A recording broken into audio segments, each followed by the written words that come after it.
Where to begin? Where to begin? Well, when you look at who's not in the Champions League top 8 final standings, Borussia Dortmund, Real Madrid, Paris Saint-Germain, Manchester City, Bayern Munich, Juventus, you can only applaud what an incredible achievement this is for Aston Villa Football Club. And as I said way back, we got a great draw, and the order of the fixtures significantly helped us as well. But this squad's tendency to always do things the hard way is going to significantly shorten all of our lifespans, as may the transfer market. It looks like Jhon Duran is gone. Let's talk about that, presented by 24/7 Services. It's a morning record, so it's coffee for me today, as we review Villa 4, Celtic 2.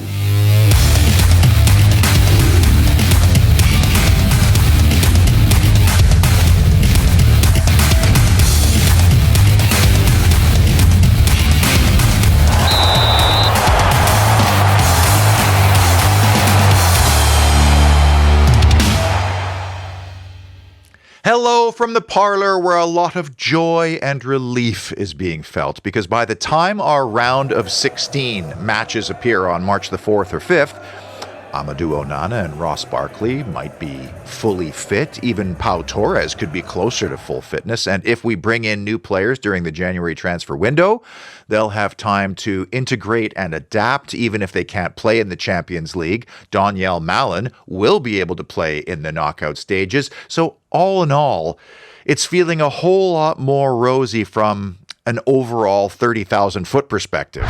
Significantly, this means that Villa will now only play 5 games in the month of February, including the FA Cup tie with Tottenham, instead of 7 games, including an uncomfortable stretch of what would have been 6 games in 16 days. Now, we have one quick turnaround where we host Chelsea on a Saturday and then go to Crystal Palace the following Tuesday. And oddly, we only had 2 games scheduled in the month of March. Well, now that'll be 4, sadly, all in a 2-week span, but we'll be in the exact same boat as Liverpool when the 2 teams meet at Villa Park on March 15th. What made Wednesday's game even that much more extraordinary in a way were these rumors of Arsenal launching a bid of something like 40 to 60 million quid for Ollie Watkins, which the club would have been very annoyed with given the significance of the timing of it and how it may have gotten into his head. But then you look a little deeper, and there are rumors that it might have actually been Watkins' agent who leaked that bid, and that Watkins is pushing for the move. Who knows what's real? Aston Villa's in the driver's seat. They don't have to sell, and it would be really tough to lose both number 9s at this stage, because Jhon Duran had his medical in London and is now off to Saudi Arabia. Not surprised in the least. I'm glad we didn't sell in the summer, obviously, when the fee would have been around 40 to 45. But all that noise, all the distractions around this player, and the comparisons between the two, all of that is now mercifully behind us. There are legitimate arguments for selling either or both of our strikers, and for Watkins, it's clearly his age and his market value. I mean, he's 29, turning 30. You want to sell a player at their highest value and before the depreciation acceleration begins, but still selling him to a rival when he's 6 shy of Gabby, that would be difficult. And I feel like our club now is a highly strategic and intelligent group. They will look at all proposals and options on the table, which includes involving ownership, and they'll come to the right conclusion. But I also feel like Unai Emery looks at Ollie Watkins as the embodiment of what he wants the club to be: highly professional, intelligent, hardworking, and humble. Still, though, if that same offer came along in the summer, you'd have to think about it. Jhon Duran has scored so many goals in such a short period of time, many of these spectacular variety, but he never really felt like he fit our system somehow. It's like he said, hey man, I'm Jhon Duran, you got to build your system around me. Whereas Ollie Watkins is the system. And at 21, there still is risk that he can carry on scoring at a pace like he was at a Premier League level. And a Saudi club obviously will overpay to get younger, and they may even still sell on in the next few years, which may benefit Aston Villa. Still, though, no matter what the debate is about which is better, how they fit, the pros, the cons, the comments of Unai Emery after the Monaco game were very revealing to me somehow. Even after the Celtic game, Emery said that he felt close to getting the very best out of Jhon Duran, but sometimes players have other plans because they're impatient. Duran's getting a 1,000% pay increase, and we're getting a significant amount of money, but the step down in standard is going to be a shock. I mean, he gets to play with Ronaldo, great, in front of 16,000 people. I feel like what happens over these next days leading up to the deadline could define Aston Villa as a football club for years to come. Lots of names are circulating around Aston Villa right now, not the least of which, João Felix, there he is once again, but also Mateus Cunha, Mathys Tel at Bayern, and Marco Asensio at PSG. I don't want to speculate too much right now, but Felix is the guy that Unai Emery seems hell-bent on staking his reputation on in bringing him in and rediscovering the magic that he had as a younger player. And apparently he is attainable from Chelsea. Let's wait and see. Obviously, it's going to be an attacker. The number one priority is that it has to be somebody who can play with or instead of Ollie Watkins. And you know the team is looking at all the options, all the proposals, and all the conditions that it'll take to land at least one elite kind of attacking player.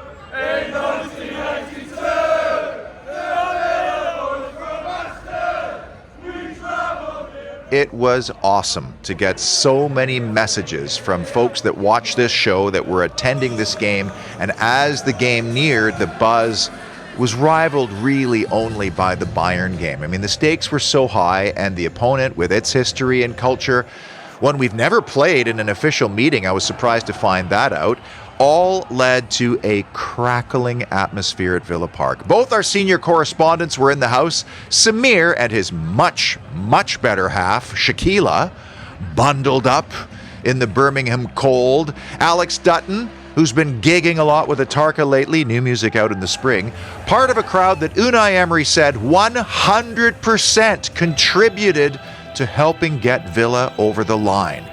The Ozzy Osbourne tifo, absolutely fantastic. I mean, you got the Prince of Darkness reigning over the Holt, while the other prince was getting rained on with abuse by visiting supporters. I mean, it must have been wild being there. The key numbers heavily favored the home side. I can't recall an XG that high in a while, and both a blessing and a curse was 7 big chances created, 4 of those from Ollie Watkins. He missed 3 of them. Ground duels, 1 were my extra stat, and a couple of those contributed directly to goals.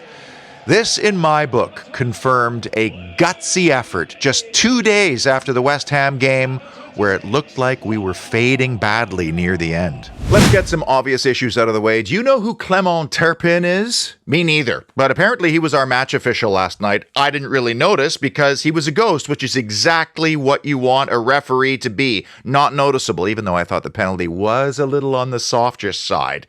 This is why the Premier League needs to bring in global referees, mercenaries, pay them a boatload, and put all the current ones in the championship where they probably belong.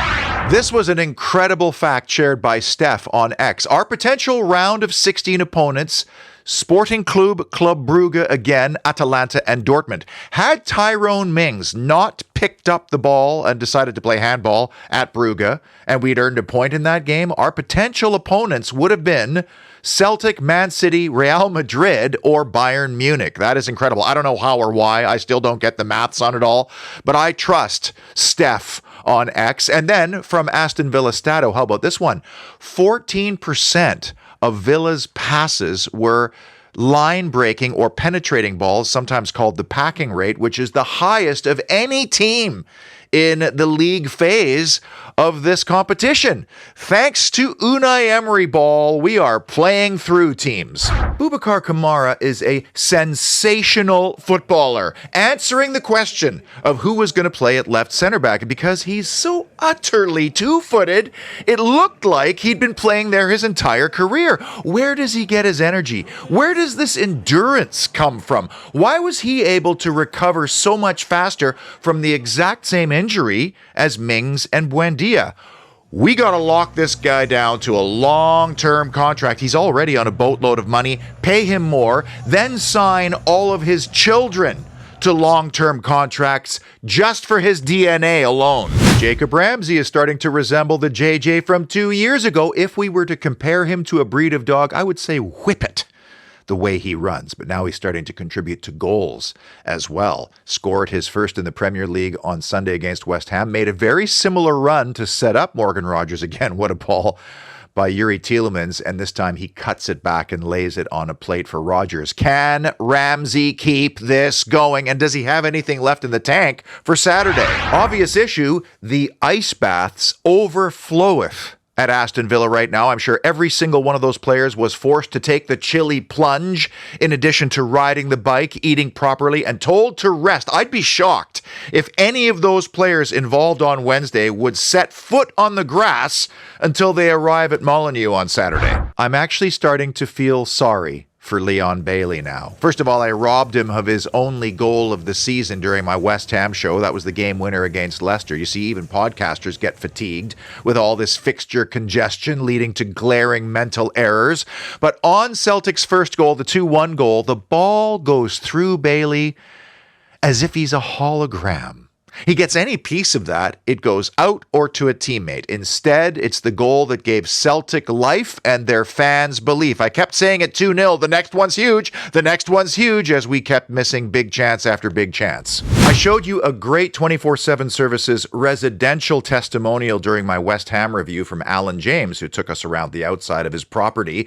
Today, I'm going to get all industrial to show you the breadth of work that 24/7 undertakes. This is a fire safety door at the Manchester Airport train station. And as you can imagine, even just for one door like this, there are tons of safety regulations that you have to adhere to because this is a public space, a transit hub. And the Villa Mad crew knows all of those specifications and can get her done properly the first time and tick all those important boxes. Then another of 24/7's major clients, the co-op chain of grocers, had a damaged ridge cap at their Barnoldswick location. So 24/7, which was founded on roofing, got up there and sorted it right out, and now there's no fear of expensive leaks or further damage. Home, office, recreational property, apartments, Manchester, Liverpool, Birmingham, Villa fans, check, check, check, all of the above. Start your fair quote process right here. Fun issue. Richard Davies, my fellow Villa fanatic Canadian of Midland Honda, who sponsored my first trip over, was in the house. He's our good luck charm, sat in Club 150. Very nice. And it was Richard who helped with the expulsion of two Celtic fans who somehow disguised themselves as humans and snuck in, only to reveal themselves upon Celtic scoring the 2-1 goal. Kicked out of Club 150. Ouch, that's got to be expensive. And by the way, if you have any ideas how to get into the Villa away end at Molineux this weekend, because Richard is still there, get in touch with me. Speaking of Canadians, I found it funny when I went to England. English people would say, well, are you American? To which I'd respond, are you Scottish? And then they'd say, do you know Frank in Toronto? Which is a 5-hour flight away. And I'd say, oh, Frank, of course. But I actually do have a connection to Alistair Johnston, Canadian international playing for Celtic. I thought he played very well. I went to high school and was very close with his Aunt Carrie. And the Johnston family was a huge footballing family in Vancouver. In fact, they helped establish one of the bigger adult clubs in this town. Big issue number 3, injury impact. For the second straight match now, Villa failed to cope with an early-ish injury and substitution. On Sunday, it was Tyrone Mings. On Wednesday, it was Matty Cash. And as much as I appreciate the Swiss Army knife that is Lamar Bogard, I feel like Celtic kind of smelled blood. And with Leon Bailey in this weird mode where he's less footballer, more figment of our imagination, it did kind of come to roost a little bit on the 2-1 goal. Many people wondered, well, why not put Kosta Nedeljkovic in there? He's a natural right back. Why have him on the bench if he's not going to play? And the answer is quite simple. Unai Emery doesn't trust him yet because he's too young, and apparently he's out on loan to Saint Etienne, which would be a cool club to play for. So the question now is, depending on how long Cash's injury is expected to be, How ready is Andres Garcia? Or will Villa now go hard to try to find a right-footed center back who can also play at right back? One of those candidates, Alex Disasi at Chelsea, who their fans say is a calamity. I'm ready to give him the Unai Emery benefit of the doubt, but this is now becoming a bit of a critical issue.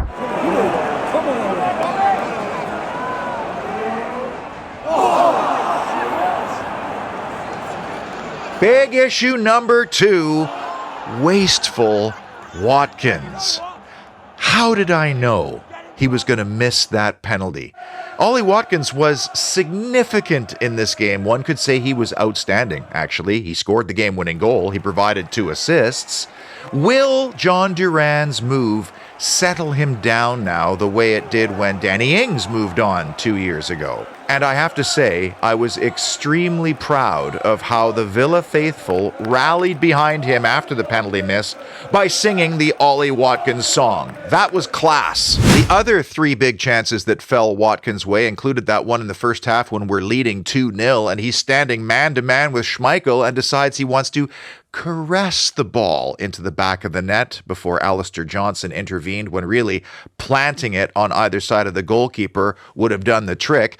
Then in the second half, he has another one where Schmeichel gives the ball away horrendously. And again, he's man-to-man with the goalkeeper. It's at a good height for Schmeichel. Good save, but still there was a lot of goal showing behind him. And then off a corner, he has the one where Schmeichel makes the kick save, but any ball, even a foot or more off the ground, probably does the trick. I will say it again. Ollie Watkins embodies everything that is great about Aston Villa and what the club aspires to be.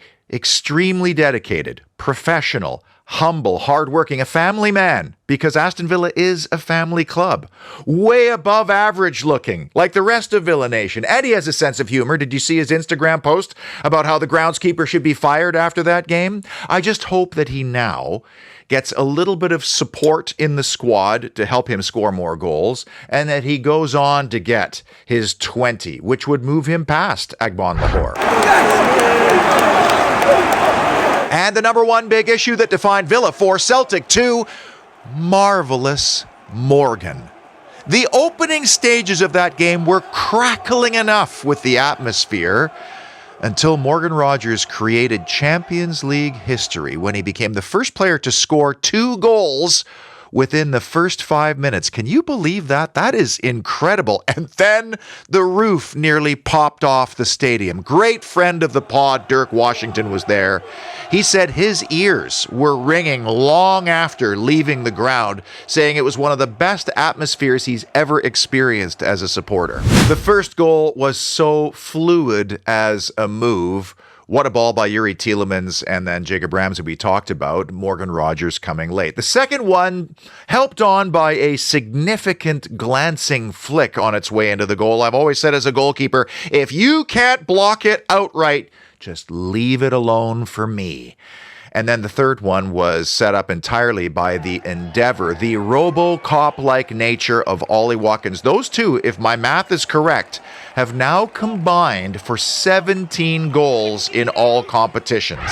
Most importantly, though, and similarly to Boubacar Kamara, it seems like Morgan Rogers is built with durability, that he's able to go longer into games, that he's able to play a lot. I'm touching wood right now as I speak.